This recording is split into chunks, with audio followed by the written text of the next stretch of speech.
Assalamualaikum dan salam sejahtera. Berita perdana edisi Rabu 5 Januari 2022. Saya Farhatu. Dan saya Ivan Toh. Berikut paparan utama malam ini.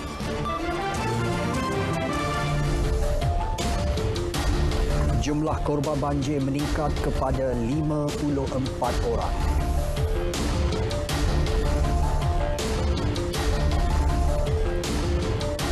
Perdana Menteri pastikan semua pihak laksana tanggungjawab.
Ini visual di Pusat Pemindahan Banjir dan juga PPS di Segamat Johor yang berjaya dirakam kru kami. Kami bersimpati dan doa buat semua yang terjejas bencana berkenaan. Ya, kerajaan akan memastikan beban ditanggung mereka dikongsi bersama. Untuk itu, Perdana Menteri Datuk Seri Ismail Sabri menegaskan beliau akan memastikan semua pihak memikul tanggungjawab sebaik-baiknya bagi memastikan urusan agihan bantuan kepada penduduk terjejas banjir di seluruh negara berjalan lancar.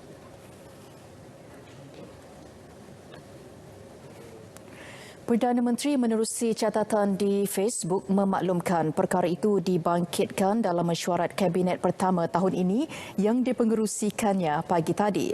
Beliau turut mengingatkan jemaah menteri bahawa semua orang mempunyai peranan masing-masing dalam menghadapi krisis kesihatan, ekonomi dan bencana yang melanda negara. Justru dengan dedikasi semua pihak, cabaran itu dapat dilalui dengan tenang sebagai sebuah keluarga Malaysia.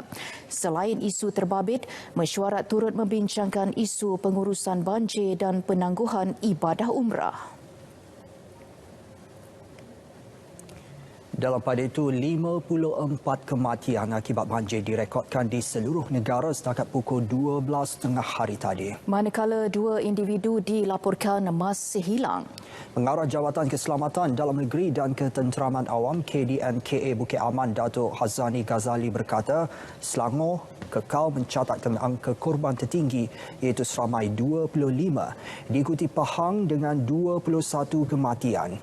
4 kematian pula dicatatkan di Kelantan, manakala 3 di Sabah dan 1 kematian di Negeri Sembilan. Ya, apabila berlaku bencana banjir, sering disusuli dengan kejadian penutupan tanah, jalan raya akibat daripada air bertakung dan juga setakat ini 53 jalan raya telah ditutup yang dilaporkan sehingga kinilah. Sementara itu, polis bercadang untuk mendapatkan 5 bot bagi setiap IPD di seluruh negara. Peletakan aset dibuat bagi membolehkan agensi itu bertindak pantas sekiranya berlaku bencana. Ketika ini, aset pasukan daripada pelbagai jabatan polis sudah digerakkan. Saya sebagai pengarah KNK, saya telah menggerakkan semua elemen-elemen dalam KNK, PGA, FRU, pasukan polis marine, pasukan gerakan udara, unit tindak khas dan juga 69 komando untuk bersama-sama membantu dalam pasca banjir ini. PDRM dipertanggungjawab mengetuai penugasan tindak balas bencana dalam jawatankuasa Pasukan Petugas Khas Operasi dan Pasca Bencana yang dipengerusikan Ketua Setiausaha Negara. Penugasan meliputi sebelum, semasa dan selepas bencana. Di Terengganu, banjir pulih sepenuhnya tengah hari tadi dengan penutupan 2 PPS di Kemaman. PPS berkenaan adalah Sekolah Menengah Kebangsaan Geliga, Kuala Kemaman dan Sekolah Kebangsaan Lembah Jabur. Sekretariat Jawatan Kuasa Perusahaan Bencana Negeri memaklumkan 19 penduduk daripada 5 keluarga yang ditempatkan di situ dibenarkan pulang ke rumah masing-masing. Ia dibuka Isnin lalu dan menempatkan penduduk terjejas banjir ekoran fenomena air pasang besar. Bagaimanapun, semua pasukan penyelamat masih diletakkan dalam keadaan siap siaga sepanjang musim tengkujuh.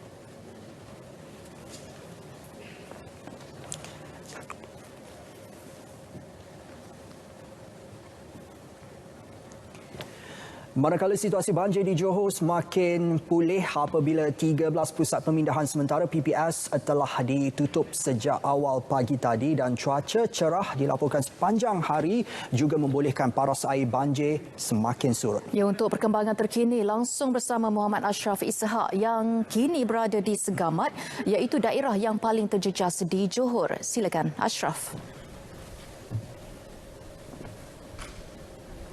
Ya, benar Aiwan dan Fatul.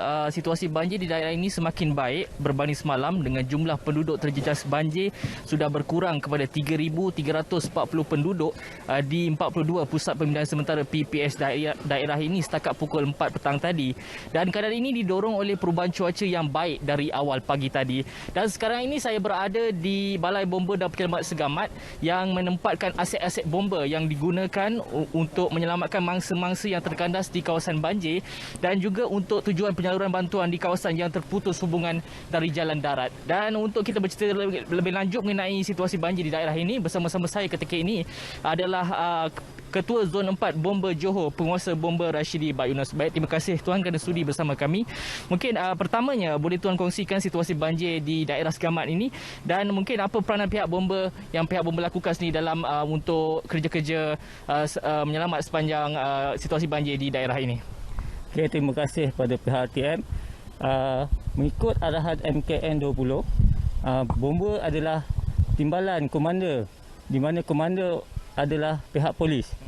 So, untuk aktiviti penyelamatan, bomba telah dipertanggungjawabkan untuk melakukan kerja-kerja atau menyertai operasi penyelamatan di peringkat awal. Okey, secara keseluruhannya Tuan melihat bagaimana situasi kerja-kerja menyelamat dan situasi banjir pada pandangan Tuan bagaimana? Adakah terkawal? Okey, buat masa sekarang operasi banjir di daerah Segamat terkawal dan saya ucapkan jutaan terima kasihlah pada penduduk daerah Segamat yang menjadi mangsa banjir kerana mereka telah memberi kerjasama yang amat baik kepada pasukan penyelamat di mana setiap arahan yang diarahkan mereka patuh apabila diarahkan berpindah ke PPS. Dari segi kerja-kerja menyelamat mangsa-mangsa yang terperangkap dan juga penyaluran bantuan di tempat-tempat yang terputus di jalan darat, mungkin bagaimana ia dapat diselaras supaya ia dapat berjalan lancar dan bantuan itu sampai kepada penduduk yang terjejas? Ya, betul. Tugas bomba selain daripada penyelamatan, kami juga membantu agensi-agensi lain sama ada JKM ataupun KKM di mana kami menyediakan logistik untuk membawa dan menghantar peralatan-peralatan makanan, ubat-ubatan, pasukan perubatan ke pusat PPS yang terputus hubungan darat.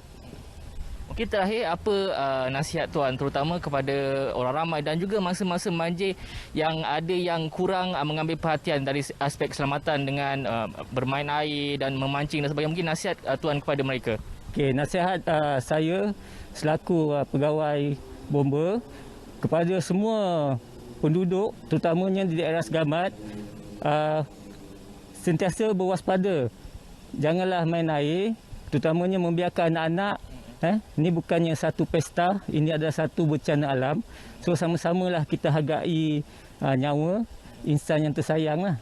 Janganlah, kalau boleh, jangan ada mangsa korban di daerah Segamat sepanjang banjir pada kali ini. Okey, baik, terima kasih Tuan kerana sudi bersama kami di Berita Perdana pada malam ini. Dan kepada anda yang duduk berhampiran di kawasan yang mungkin akan dilanda banjir, dinasihatkan untuk terus peka dengan perubahan persekitaran di kawasan anda dan juga mematuhi segala arahan yang dikeluarkan oleh pihak berkuasa sekiranya diarahkan untuk berpindah. Kita jaga kita jaga semua. Setakat itu saja perkembangan kini dapat saya kongsikan untuk perkembangan banjir di daerah Segamat. Kita kembali semula bersama rakan setugas Ivan dan Faratul di Angkasa Puri. Silakan. Ashraf, terima kasih. Turut menunjukkan tren pemulihan situasi banjir di Pahang. Setakat 7 malam tadi, jumlah penduduk terjejas berkurangan kepada 1,166 orang daripada 379 keluarga. Menurut portal info bencana Jabatan Kebajikan Masyarakat, kesemua mereka masih ditempatkan di 21 PPS. Sebanyak 5 daerah masih terjejas akibat banjir di negeri itu melibatkan daerah Rompin, Jerantut, Bera, Temerloh dan Pekan.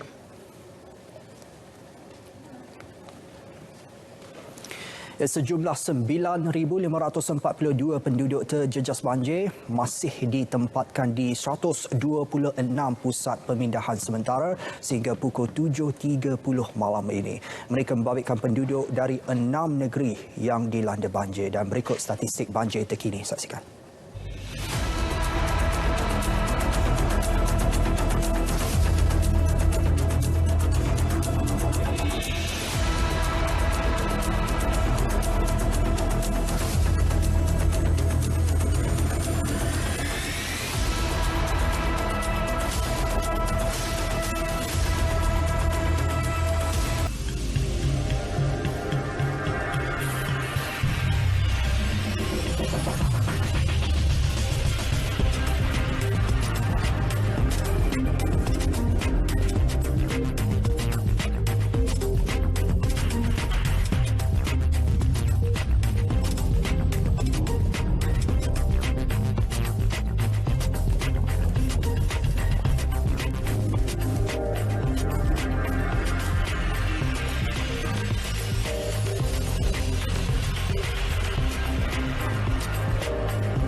Enam episod hujan lebat dijangka berlaku sepanjang monsun Timur Laut yang telah bermula 3 November tahun lalu. Agensi Perusahaan Bencana Negara NAPMA memaklumkan setakat ini 4 episod hujan lebat telah terjadi.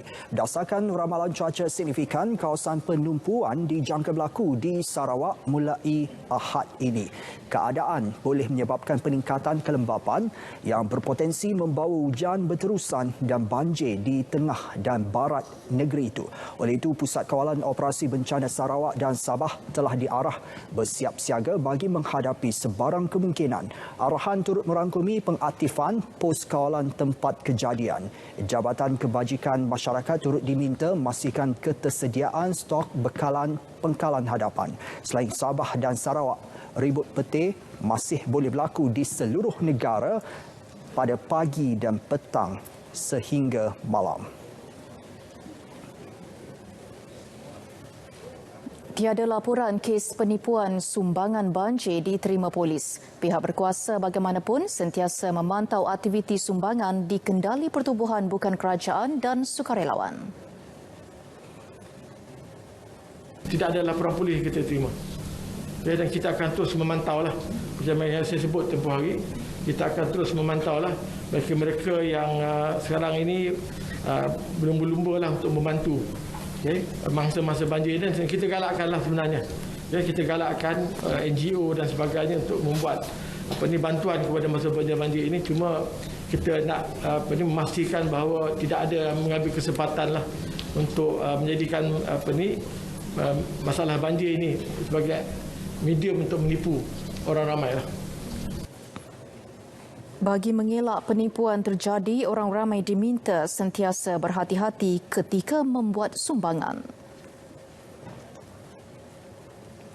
Baik, ini susulan isu video yang tular berhubung satu ritual menolak bencana banjir di Teluk Intan. Jabatan Agama Islam Perak membuka ketasiasatan terhadap seorang individu dikenali sebagai Raja Bomoh. Mengarahnya, Datuk Muhammad Yusof Husin berkata siasatan dibuat mengikut Seksyen 14 Enakmen Jenayah Syariah Perak 1992 atas kesalahan mencela dan menghina agama Islam. Video berkenaan tular di media sosial memperlihat Raja Bomoh bersama seorang wanita dikenali sebagai Puteri Zaleha sedang menjalankan ritual tepung tawa dipercayai kononnya untuk menolak kejadian banjir. Datuk Muhammad Yusof menasihati orang ramai agar tidak terpengaruh dan menjauhi sebarang amalan yang menjurus kepada khurafat. Kerajaan Negeri Sembilan belum memutuskan untuk memberikan pengecualian bayaran bil air bagi pemilik akaun yang terjejas akibat banjir di negeri itu. Beberapa faktor diambil kira, termasuk kerugian kerosakan fasiliti ditanggung syarikat air Negeri Sembilan Sains akibat bencana sama. Ya, kerugian yang dialami Sains juga tinggi. Kita sedia maklum pam-pam kita semua kalau di Jelbu tu semua tenggelam habis.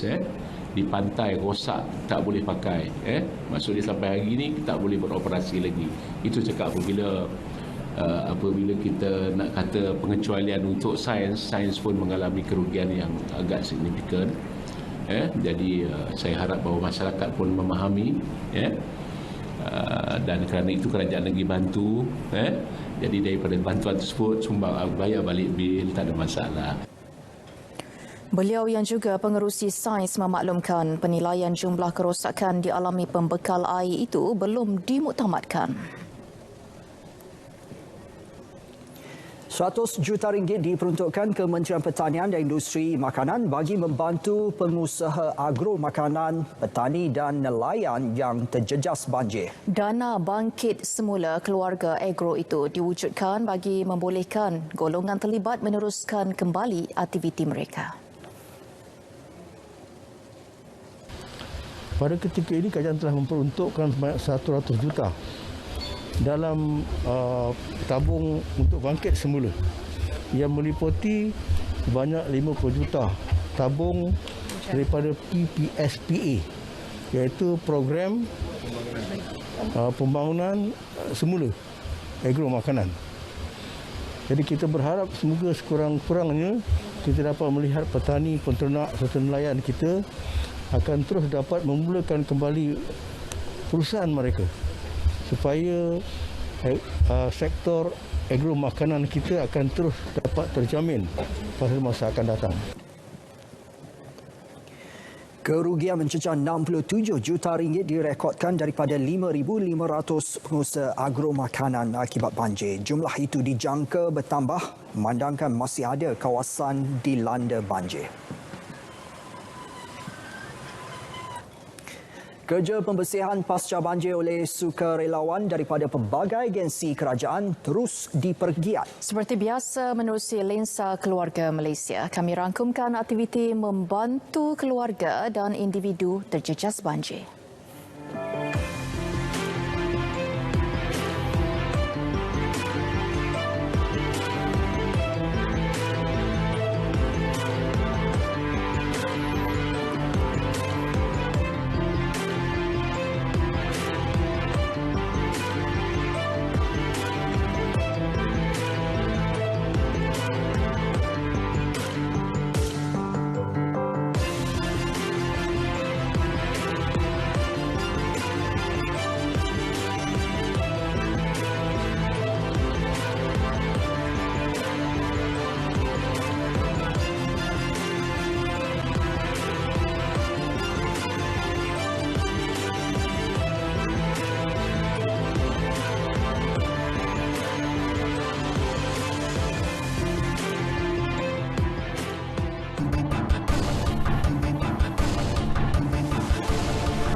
Pengeluaran simpanan KWSP bukan jalan penyelesaian ketika berdepan bencana. Sebaliknya, wang yang dicarum wajar digunakan untuk tujuan asalnya, iaitu menampung kehidupan selepas persaraan Presiden Kongres Kesatuan Sekerja Malaysia MTUC Dato' Abdul Halim Mansor menegaskan pihaknya tidak menyokong usaha pengeluaran simpanan KWSP.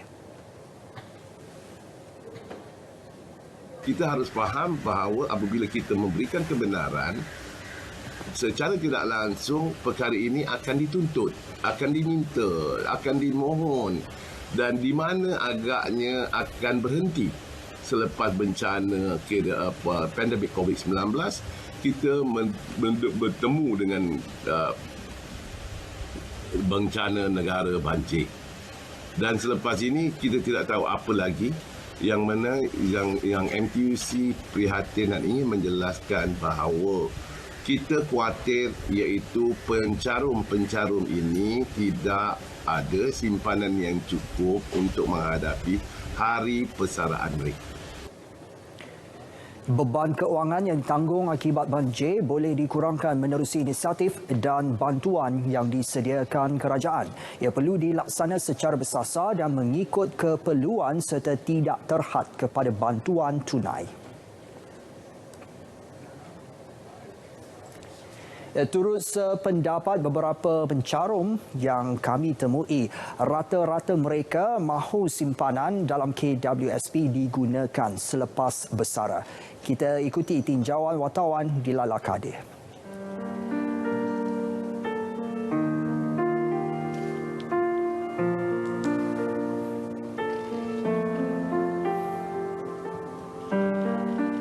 Para pencarum yang ditemui mengaku KWSP bukan tabung kecemasan. Dari segi peratusan dia, kalau kita tengok, kita ada sedikit ni lah, macam sedikit ada kerugian kat situ. Sebab kan dalam kuantiti yang 10K ke 20K tu jangka masa yang lama juga untuk kita kumpul balik. Kalau kita lihat daripada jangka masa panjang ni, kemungkinan besar kita punya pendapatan untuk KWSP ni akan menurun sedikit lah daripada apa yang kita jangkakan. Sebagai wang persaraan, simpanan KWSP seharusnya digunakan untuk tujuan asal. Bagi yang terjejas banjir, inisiatif bantuan bencana banjir keluarga Malaysia boleh menjadi alternatif. Tahulah kita pun muda kan, tak tahu kalau mak bapak kita agak susah juga kan. Kalau boleh jangan menyusahkan anak lah. Sendiri ada pendapatan, sendiri ada backup, tak payah perlukan anak lah. Anak-anak ni kita lepaskan dia pun ada kehidupan dia sendiri. Buat persediaan awal lah dari sekarang, sebelum jadinya akan datang bencana lain-lain ke apa kan. Persediaan awal lah dalam wang simpanan ke, dalam perbelanjaan ke, nak kena kontrol sikit lah.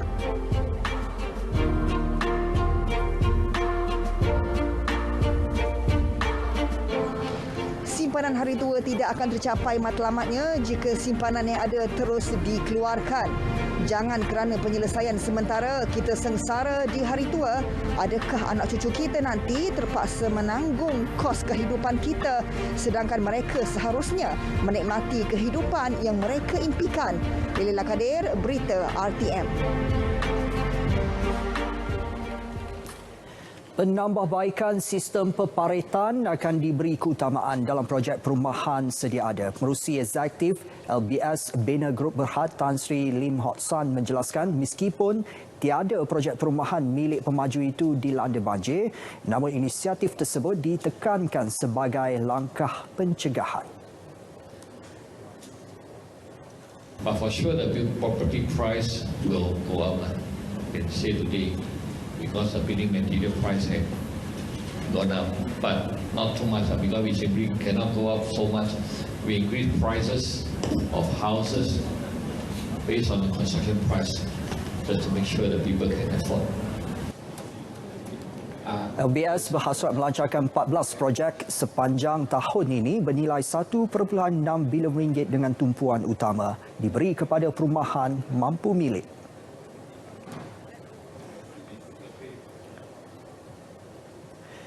Kertas perbincangan rangka kerja pelesenan untuk penanggung insurans dan pengendali takaful digital DITO dikeluarkan Bank Negara BNM. Ia menggariskan cadangan rangka kerja pelesenan Dito bagi menggalakkan inovasi dalam sektor insurans dan takaful. Kertas perbincangan menjadi pelengkap inisiatif BNM berkaitan bank digital dan pendigitalan sektor keuangan. Cadangan rangka kerja diperkenal bagi menarik minat pemain digital baharu selain mengurangkan jurang pelindungan kritikal segmen pasaran tertentu. Permohonan bagi lesen Dito akan diumumkan kelak. Sebarang maklum balas bertulis mengenai kertas perbincangan perlu dikemukakan selewat-lewatnya 28 Februari ini. Kementerian Perusahaan Peladangan dan Komoditi mensasarkan 30% peningkatan keluaran minyak sawit Malaysia tahun ini. Menurut Menterinya, Dato' Zuraida Kamarudin, usaha akan disokong pelbagai inisiatif kementerian serta agensi berkaitan. Peningkatan membolehkan industri minyak sawit negara meneroka pasaran ekspor baharu antara yang dikenapasi pasaran Arab Saudi, Iran, Sri Lanka, India serta Bangladesh.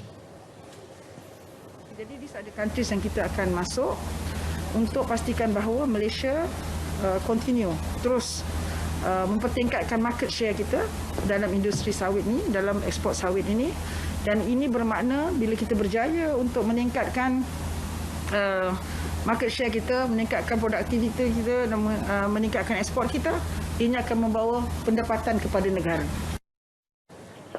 Beliau optimis industri minyak sawit negara terus menjadi tonggak utama kepada pembangunan ekonomi negara dan ketika ini industri tersebut merupakan penyumbang utama ekspor komoditi negara dan keempat terbesar ekonomi. Dan seperti biasa setiap Rabu kita ikuti harga runcit petrol dan diesel mingguan berkuat kuasa tengah malam ini sehingga 12 Januari 2022.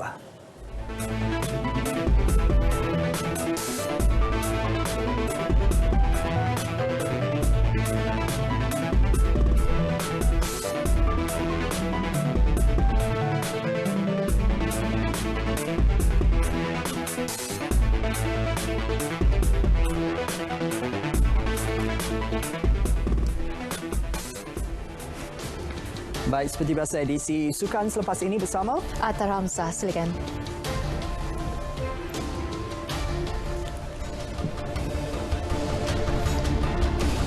FAM umum pengarah taktikal baharu. Pengendali baharu Harimau Malaya perlu tegas.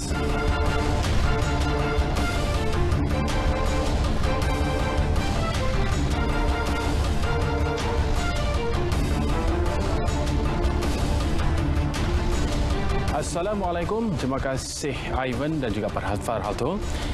Persatuan Bola Sepak Malaysia FAM mengumumkan pengajar kejurulatihan FIFA Kelahiran Australia Scott O'Donnell dilantik sebagai pengarah teknikal FAM berkuat kuasa hari ini. Pengalaman O'Donnell dalam kancah bola sepak Asia Tenggara sememangnya luas kerana pernah berkhidmat di beberapa negara antaranya Singapura dan Kemboja.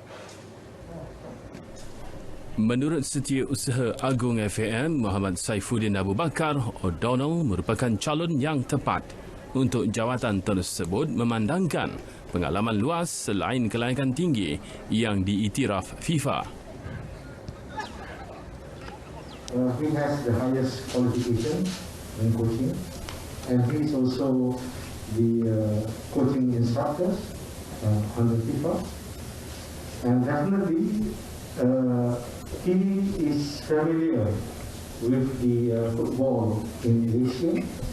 As you all know, that he has played for Kuala Lumpur before, and then he was in India, and he was in Singapore and also in Cambodia.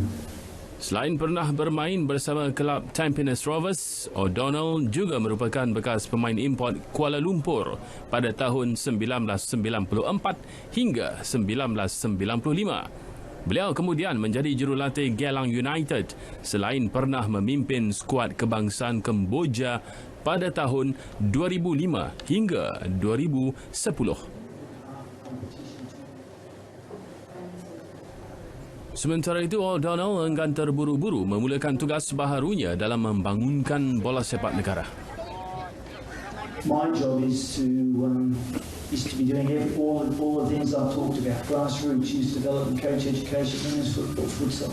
I'll be doing all of it in consultation with all of the staff in the technical department. So competition football is not just for the players, it's about for the administrators, it's about organising competitions, it's about referees, it's about coaches. So that's what I am focusing on, and we're trying to get right. Berkenaan dengan skuad kendalian Brad Maloney yang bakal menyertai Piala Persekutuan Bola Sepak ASEAN AFF bawah 23 tahun 2022, beliau masih belum berjumpa dengan jurulatih berkenaan bagi melihat perincian perancangannya.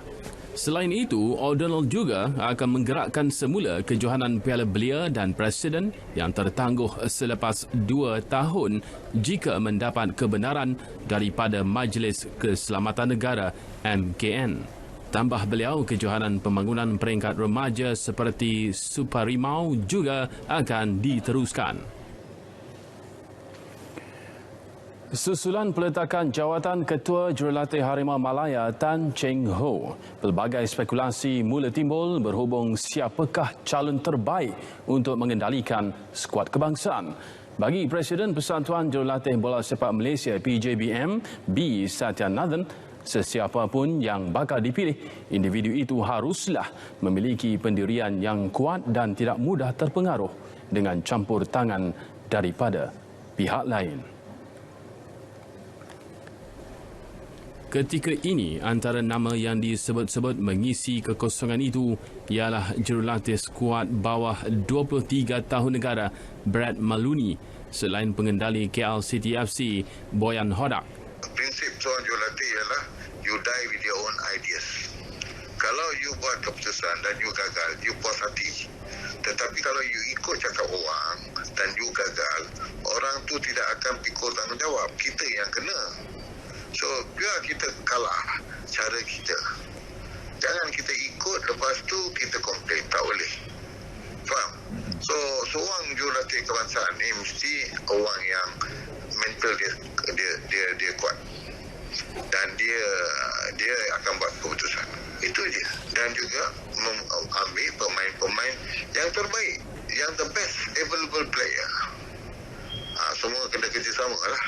Tambah Satyanathan, dengan kelaikan Piala Asia 2023 hanya tinggal 6 bulan sahaja, mana-mana jurulatih yang mengambil alih tugas Cheng Ho bakal berdepan kesukaran untuk membentuk pasukan terbaik. Mengulas berkenaan calon jurulatih luar, Satyanathan berkata pilihan itu pastinya agak sukar buat FAM kerana perlu mengharungi pelbagai proses termasuk gaji yang tinggi. Sementara itu, B. Satyanathan turut menganggap skuad muda negara tidak berdepan masalah untuk bertemu Indonesia dalam kempen Piala AFF bawah 23 tahun 2022 yang dijadual bermula 14 Februari depan di Kemboja. Menurutnya, kemampuan Malaysia dan musuh tradisi itu masih seimbang dengan kedua-dua pasukan memberi pendedahan kepada pemain muda ketika saingan Piala AFF 2020 sebelum ini. Kita pun ramai juga. Kita ada Lokman Hakim yang main dekat Belgium, yang superstar dekat Belgium kan. Lepas tu Aiman, semua boleh main bawah 23 kan. Dan budak-budak yang pergi ke Mongolia tu, ramai yang dah main first team. So I mean, tak jauh beza dia, tak jauh. So kita ialah tak boleh anggap Indonesia favourite, dia kuat. Daripada Indonesia, saya nampak Vietnam lagi kuat. Kalau nak tengok pemain muda dia, Thailand, ya. So kita agak dengan Indonesia ni sama juga. Mereka cuma pemain-pemain dia nampak matang lah, lebih matang apabila mereka bermain semasa AFF. Pemain kita tidak. Selain Indonesia, skuad kendalian Brad Maloney itu turut diundi bersama Myanmar dan Laos dalam kumpulan B. Kelantan FC semakin hampir mendapatkan khidmat bekas penjaring gol terbanyak Liga Bangladesh, Nixon Brizolara.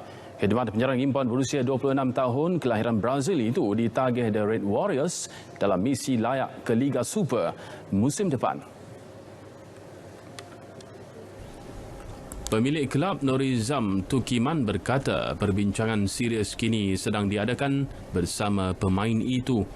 Sepanjang 2 musim bersama skuad Chittagong Abahani Limited, Nixon telah menjaringkan 18 gol daripada 33 penampilan. Saya percaya dengan kepimpinan yang ada, saya percaya dengan pemain yang ada dan juga pengurusan yang ada, dengan disokong oleh import player yang kita pilih betul-betul kali ini. Sebab sebelum ni kita tak berapa serius, tapi kali ini insya-Allah tahun ni Kelantan ni insya-Allah akan bersaing. Beliau berkata demikian semasa majlis menandatangani kontrak pemain dan jurulatih tempatan Kelantan FC. Jelas Tukiman, identiti 4 pemain import baharu pasukan hanya akan diumumkan selewat-lewatnya minggu hadapan. Dalam pada itu, Kelantan FC mengambil langkah berani meletak kepercayaan sepenuhnya kepada pemain tempatan bagi mengawal benteng pertahanan musim ini. Jurulatih Rizal Zamri Yahya yakin kombinasi pemain tempatan baharu dan sedia ada mampu melaksanakan tugas dengan baik. Menurut Zamri, pengalaman dimiliki pemain baharu Khairul Helmi Johari dan Osman Muhammad Yusof mampu menambah kekuatan kepada barisan pertahanan. Saya tidak menderapkan hanya 11 pemain je. Jadi pada saya kepentingan kepada semua pemain. Jika kita panjang, that's why kalau kita tengok tahun ni pun player lebih ramai. So saingan sihat akan berlaku. So pada saya apa yang penting komitmen mereka dipandang the best player yang akan diserahkan ialah the best pada ketika itu. Apa yang paling penting, semua pemain saya bersedia untuk mengalami cabaran 2022. Menurut jurulatih berusia 43 tahun itu, bahagian serangan menjadi fokus utama beliau musim ini dengan keempat-empat pemain import diambil bagi mengisi posisi tersebut. Bekas penjaga gol negara Abdul Hamid Ramli meninggal dunia awal pagi tadi pada usia 68 tahun akibat komplikasi jantung. Berita sedih itu diumumkan Persatuan Bola Sepak Malaysia FAM di laman Facebook rasmi Persatuan. Abdul Hamid pernah mewakili negara beraksi di Piala Asia di Iran pada 1976 dan Piala Asia di Kuwait pada 1980. Allahyarham turut berjaya membantu negara memenangi Pesta Bola Merdeka 1976 dan 1979 dan pingat emas Sukan Si Jakarta pada 1979. Selain itu, di peringkat Liga, beliau pernah mewakili pasukan Kelantan dari 1974 sebelum hijrah ke Sarawak pada 1985. Selepas bersara, Allahyarham mencurahkan ilmu sebagai jurulatih penjaga gol bagi pasukan Kelantan, ATM, KM Naza, PDRM dan Negeri Sembilan. Allahyarham meninggalkan seorang isteri, Fatimah Wati Dahlan dan 8 orang anak. Bekas penerjun wanita negara Leong Man Yi berhasrat untuk meneruskan perancangannya membuka akademi sendiri. Menurutnya, ia bagi membantu memajukan sukan terjun di Malaysia. Jelas Man Yi, dia telah mengadakan perbincangan dengan Malaysia Swimming MS mengenai idea berkenaan sebelum ini.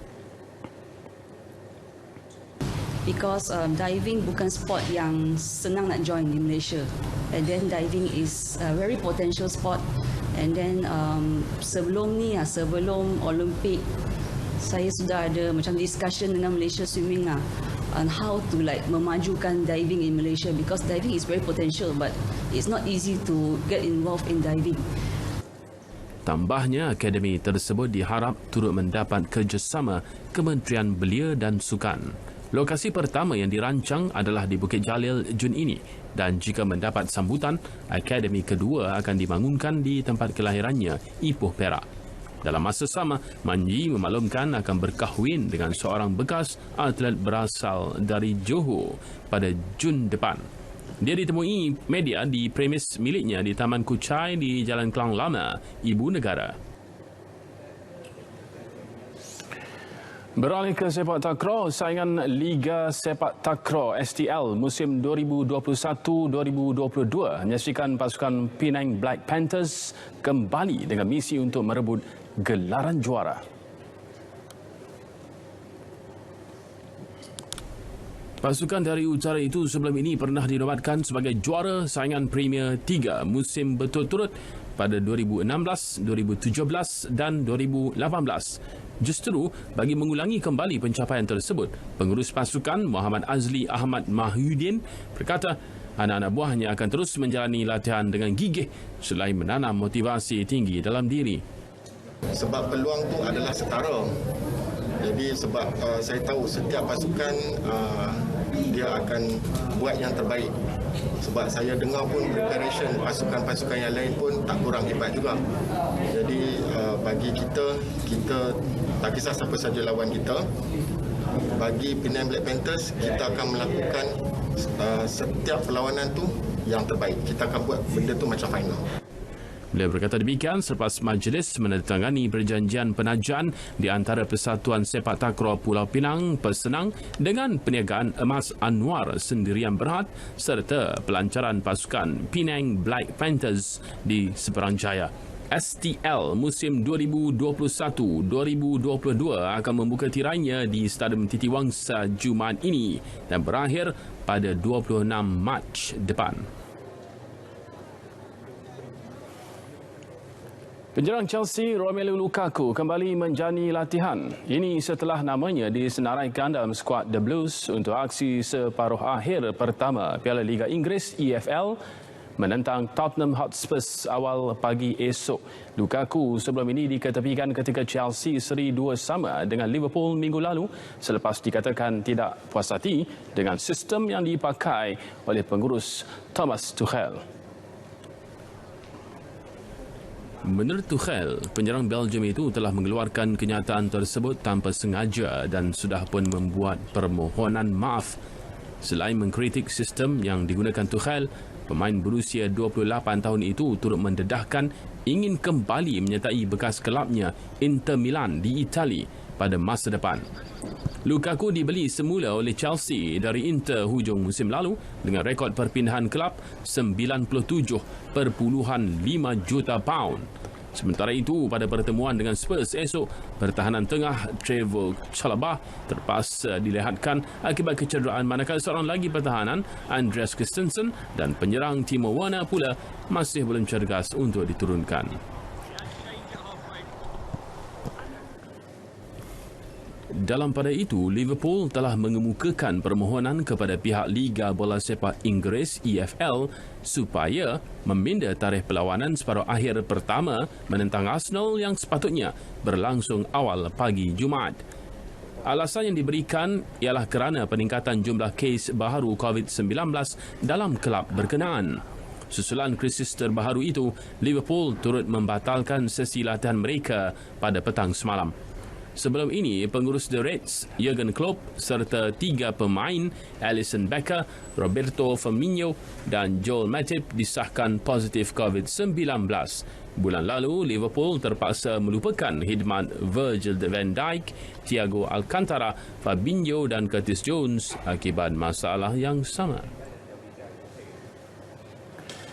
Pelumba Sepanyol Carlos Sainz menang peringkat ketiga perlumbaan Rally Dakar di laluan sepanjang 255 km mengelilingi Al-Qaisumah, Arab Saudi. Juara 3 kali itu meraih kemenangan ke-40 dan kerjanya dengan menamatkan saingan 38 saat lebih pantas daripada pemandu Afrika Selatan Henk Letchegen. Ini menjadi kejayaan pertama Sainz menggunakan jentera hybrid elektrik bersama pasukan Audi.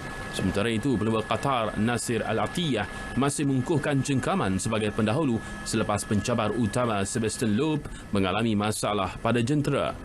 Lucio Alvarez dari Argentina berada di tempat ketiga keseluruhan, sementara Janelle de Villiers dari Afrika Selatan di tempat keempat.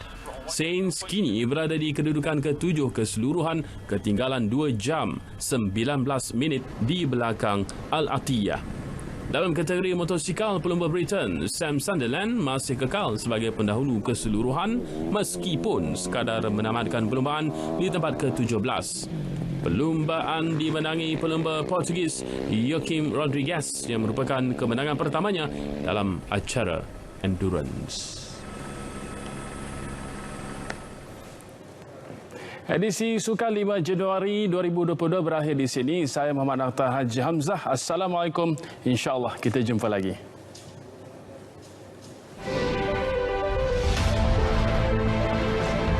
Himpunan peristiwa, kisah suka duka, konflik antarabangsa. Terkini kami rangkumkan secara komprehensif terus ke kaca TV anda. Saksikan berita dunia Isnin hingga Jumaat 11 malam di TV1 dan saluran berita RTM.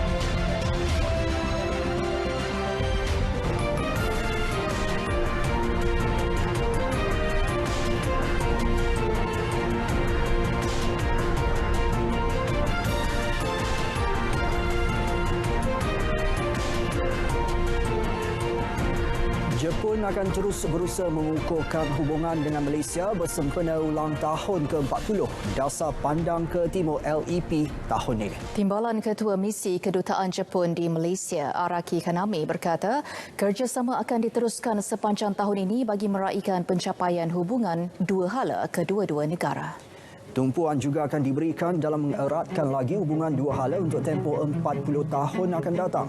LEP diperkenalkan pada Februari 1982 dengan objektif mencontohi budaya kerja Jepun serta kepakaran teknologinya dalam pembangunan negara.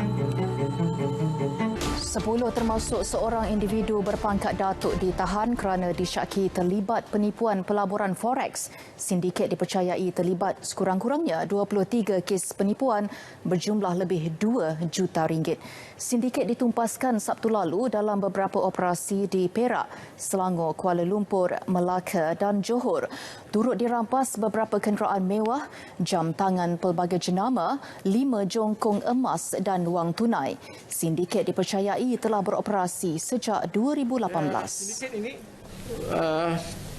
mensasarkan majoriti mangsa adalah warga negara tempatan.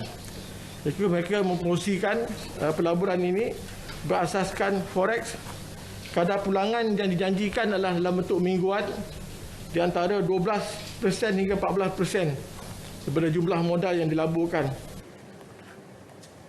Kes disiasat mengikut Akta Pencegahan Pengubahan Wang Haram dan Pencegahan Pembiayaan Keganasan 2001. Seorang penganggur warga Thailand didakwa di Mahkamah Magistrate Tanah Merah atas pertuduhan membunuh adiknya. Kes dilakukan di sebuah rumah di Kampung Melayu, Sungai Rual, Jeli bulan lalu. Mengikut pertuduhan, tertuduh Masofi Masai, 36 tahun yang merupakan warga Thailand, membunuh Maudeng Masai, 30 tahun pada pukul 1.30 pagi 29 Disember lalu. Tertuduh didakwa mengikut Seksyen 302 Kanun Kesisaan yang memperuntukkan hukuman mati jika sabit kesalahan. Pendakwaan dilakukan Timbalan Pendakwa Raya Nazuha Muhammad Nasir manakala tertuduh tidak diwakili peguam. Mahkamah kemudiannya membenarkan tertuduh dirujuk ke Hospital Bahagia Ulu Kinta, Perak bagi pemeriksaan mental dan menetapkan 30 Januari sebagai tarikh sebutan semula kes. Seorang lelaki berusia 42 tahun mengalami kerugian RM117,759 kerana diperdaya oleh sindiket penipuan penghantaran barang. Mangsa sebelum itu dikatakan berkenalan dengan seorang lelaki melalui laman sosial Facebook menggunakan akaun Davis S pada 20 November lalu. Mangsa dijanjikan akan menerima bungkusan hadiah dan wang tunai $79,000 Amerika. Bagaimanapun, mangsa perlu membuat bayaran untuk caj pelepasan kastam dan beberapa bayaran lain bagi mendapatkan bungkusan berkenaan. Bermula 23 November hingga 14 Disember, mangsa membuat bayaran melalui 6 akaun berbeza. Namun barang tidak diterima dan mangsa bertindak membuat laporan polis pada 16 Disember. Hasil rusikan 3 lelaki dan 3 wanita warga Afrika direman sehingga hari ini dalam 2 siri serbuan di Puchong, Selangor pada 30 Disember lalu. Pada rusikan kita setakat ini, kita dapati tiada dokumen yang kita jumpa pada dia inilah, dan kita syaki kemasukan adalah secara tidak sah, bukan melalui visa student apa semualah. Mana sebab bila kita tahan ke-5 ni tiada dokumen immigration pada dia orang. Daripada semua akaun orang Melaka ni, tempatan ni, yang tu yang kita buat dia punya follow up. Mana dia akaun yang digunakan akaun warga tempatan, tapi dia punya operator di belakang tu warga negara asing Afrika ni lah. Kes disiasat di bawah Seksyen 420 Kanun Kesesaan. Kementerian Pelancongan Seni dan Budaya MOTAC melalui agensinya Kraft Tangan Malaysia menghulurkan bantuan kepada usahawan kraf yang terjejas akibat banjir. Program Kraft Care at Nading ini dilaksanakan di Hulu Langat sebelum diperluas ke negeri-negeri lain yang terlibat. Kepasaran antarabangsa sendiri. Dalam konteks ini, Kraft Tangan Malaysia telah pun menyediakan pelbagai bantuan kepada usahawan ini. Kraft Tangan akan membuat penilaian terhadap kesan daripada banjir tersebut dan seterusnya akan meneliti bentuk-bentuk bantuan yang boleh diberikan kepada usahawan ini dalam untuk membolehkan bengkel ini kembali beroperasi selepas ini. Lebih 40 orang warga kerja MOTAC dan Kraft Tangan Malaysia terlibat dalam misi ini. Anggaran kos kalau kita tengokkan berdasarkan mesin, sebab mesin masih lagi dalam membaiki sendiri. Kalau kata kerosakan semuanya dalam anggaran lebih kurang hampir 100,000 lah. Saya mengucapkan ribuan terima kasih kepada pihak MOTAC dan juga Kraft Tangan Malaysia sebab datang membantu kami lah.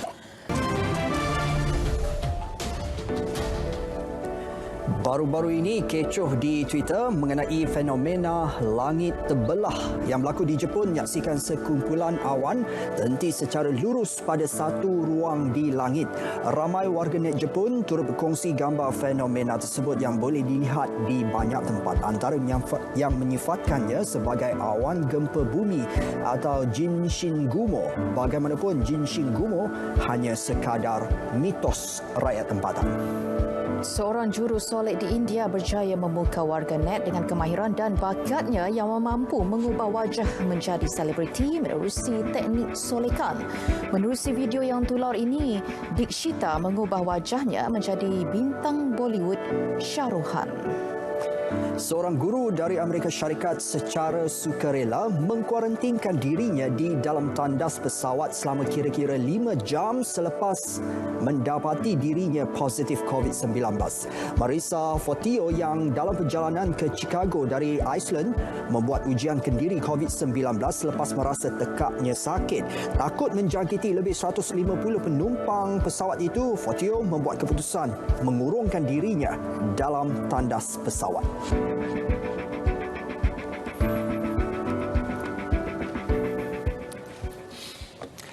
Berita perdana edisi 5 Januari berakhir di sini. Terus amal kawalan kendiri, lindung diri, lindung semua kerana kita, keluarga Malaysia. Dapatkan perkembangan sahih sepanjang masa melalui portal berita RTM di berita.rtm.gov.my. Assalamualaikum. Salam sejahtera.